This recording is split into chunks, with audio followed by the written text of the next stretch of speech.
Welcome to the whiteboard example for this class. We're going to take 19,754, divide it by 34. That's the same as taking 34 parts of that number, which makes it easier for doing mental math. Now, for step number 1, we're going to take 3 parts of 19.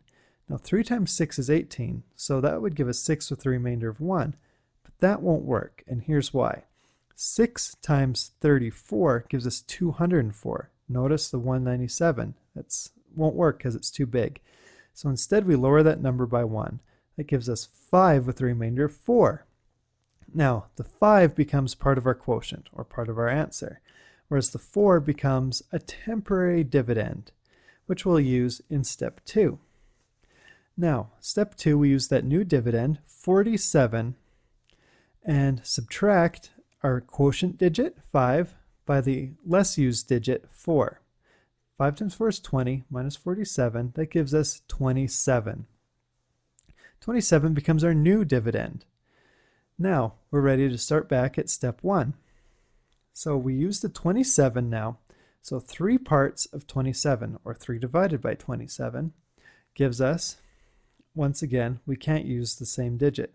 3 times 9 gives us 27. That won't work, so we'll use 8, which gives us a remainder of 3. The 8 goes in our quotient, and the 3 goes in our temporary dividend. Then using that temporary dividend, 35 minus 8 times 4. Now 8 times 4 is 32. 35 minus 32 gives us 3. That 3 becomes our new dividend, which we use again in the new step 1.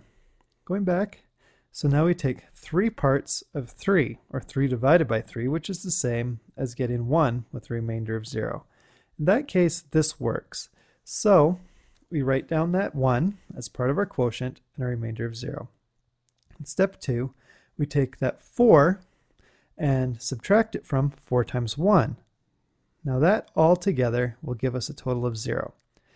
When we get 0, we know we're done. We can just write that 0 on top, or we can just forget about it. But we get our final answer of 581. That's all there is to it. For this last whiteboard example, we're going to do a lot more steps in our head just to show the power that this has. Eventually, you'll be able to do all the steps in your head. We're going to take 23 parts of that number. So, starting with step 1, 2 parts of 2. That gives us 1 with a remainder of 0. Next, we take 0.6, our temporary dividend, subtract it from our secondary digit and that quotient digit. That gives us 3, because 6 minus 3 is 3. Then next, 2 parts of 3 gives us 1 with a remainder of 1.